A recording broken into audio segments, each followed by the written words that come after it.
Hello everyone.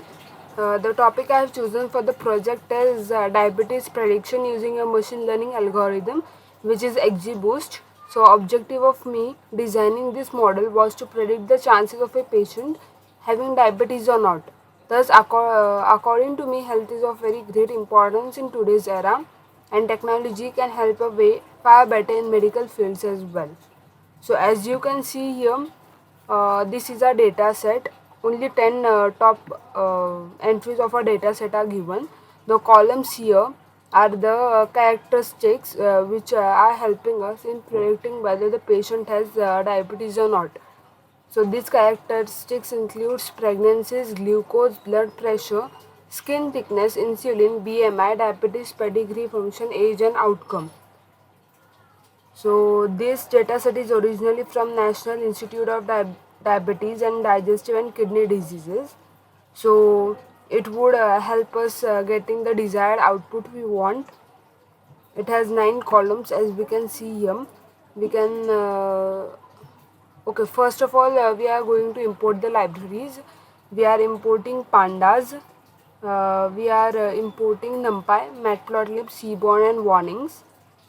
So basically pandas and numpy over here, these two libraries are used for data analysis, and the next two, that is matplotlib and seaborn, these are used for data visualization, and warnings are just to ignore the warnings that we get during execution of a model.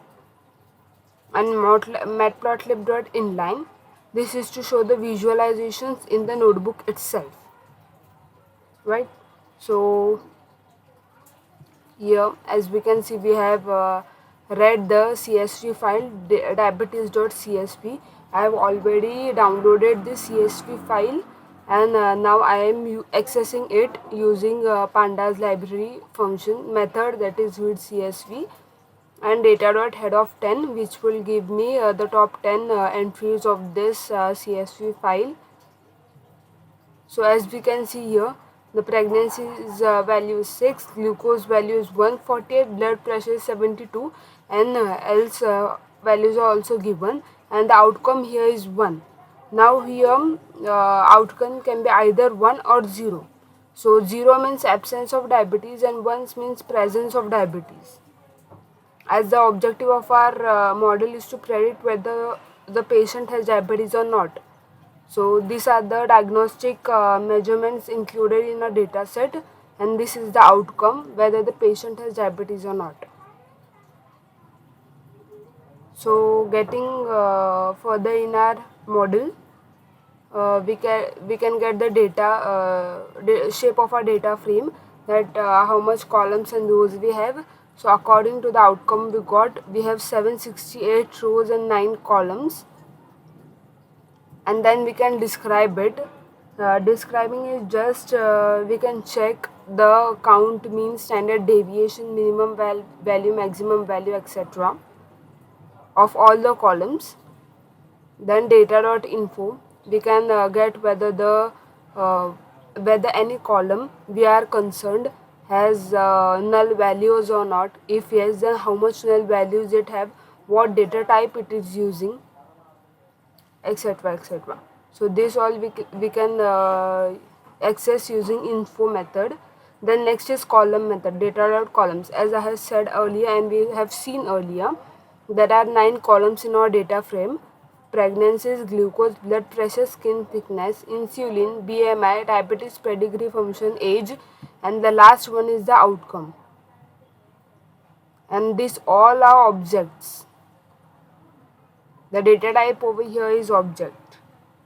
Then next is plotting the distribution of outcome. Right. So here we can we will begin with creating distribution plots.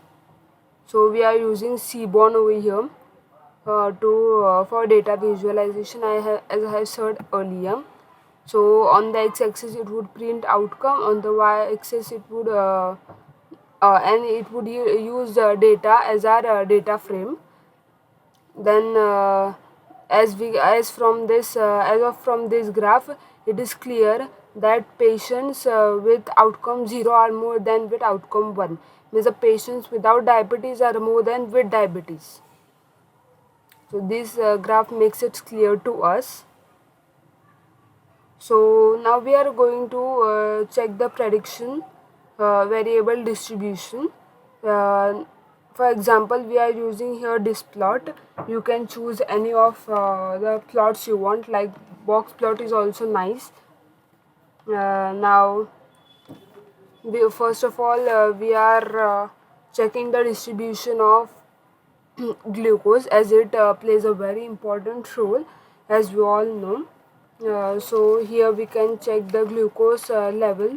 Most of the patients have their glucose level at the peak in this range from 100 to 150, and we have seen it also in the data frame itself.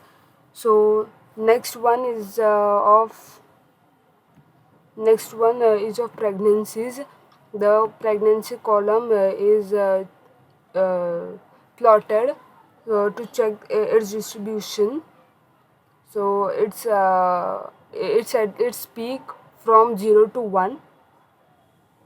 Then we can have BMI. Next is blood pressure, then skin thickness, then age, and finally insulin and diabetes pedigree function. So now we are plotting the relationships in the data frame, like relationship of the first column with the first column is 1. Relationship of pregnancies with glucose is 0.12. Relationship of pregnancies with blood pressure is 0.141. So we are going to just check what the relationship of one parameter with other parameter is. And next is using heat map. Using this heat map we can know better the correlationship between the different parameters. Now next is splitting the data set. Now splitting the data set, actually while designing a model we have to split it into two parts. First is testing and another is training. So for training purpose we are splitting the data. We are using the data all the we are using the data in the data frame, excluding this outcome column, because we don't want this outcome column in our data frame which we are using for training. So X will contain all the independent variables, while y will contain all the dependent variables, because outcome the column is always dependent on all these other parameters. So here next is sklearn model selection, and from here we are importing twin test split, which we use for training a model. So after successfully splitting data, we train it using twin test split. Now before we build the models, we have to check how much zero values we have within our data frame, and in which column we have those null values. So this is the code we use to check how much null values we have in our dataset and in which column they are. Like here output we can see total number of rows are 768. Total number of rows missing pregnancies is 111.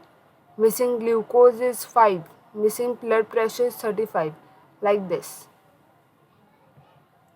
Then next is building the model using random forest and getting the accuracy score. Now here we can use any one of the algorithm to check the for our model training, but I am using here 4 algorithms and getting the accuracy score of each, and the one having more accuracy score I will use that one. So first is random forest. So for random forest I am using sklearn.assemble, and I am importing random forest classifier.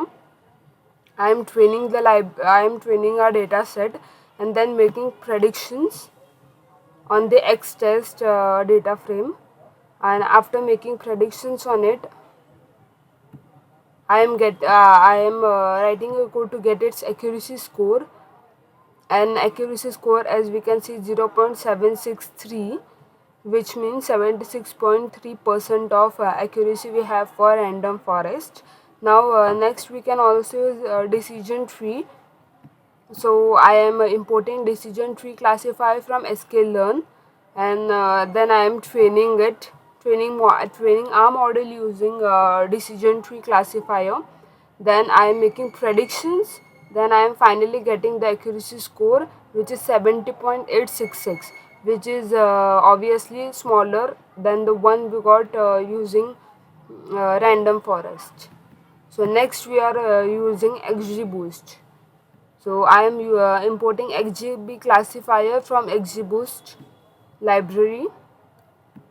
Then I am training my data model using XGBoost. Then as usual I am making the predictions for this too. And finally I am getting an accuracy score. So accuracy score is 0.74, which means 74.01%, which is really a very good accuracy score. Then I am also using SVM and I am getting the accuracy score of it. So for SVM I am importing it from sklearn. I am importing SVC from SVM method of sklearn library. Then I am importing then I am training my model, and then I am making predictions for it, and finally I am checking the accuracy using SVM, which is 74.8. So among all the algorithms, according to me, the XGBoost is the one having greatest accuracy score. Then XGBoost, thus I have chosen XGBoost for implementing my model. Then I am choosing in XGBoost the most important feature would get would get priority. So we are first checking the importance of each and every feature. So as we know, we have eight columns in our eight factors in our data frame. Ninth one is outcome, which is not there in our training model. So 8 are there. So we are going to check importance of each and every column. So first column is 0.08, for second column it is 0.23, like that. So from this we can check that the column which is sixth one has the highest importance. Like here it's more clear from our graph, which is I have plotted bar graph over here. You can plot any one. So from this graph it's clear that the one having most importance in predicting diabetes is the parameter called glucose. And after glucose it's BMI. After BMI it's age. After age it's diabetes pedigree function, then insulin, then skin thickness, then pregnancy, and finally blood pressure. So we can see that glucose and BMI are the most important parameters we have. So using that the model is the algorithm is going to make the predictions considering that the most. Then we are finally going to print prediction probabilities for printing over here. Then XGBoost model dot predict probabilities of X test. So the testing part of data frame which we have chosen, we are going to test that model using test that data frame using our own trained model. So according to that we are getting this outcome. So 9.96. So 99.6% chances of the first person is that he won't have diabetes, and 43.5% of second person that he won't have diabetes. 37.2% of third person that he won't have diabetes. Like this, this model would work, and we are getting the output. So thank you for watching this.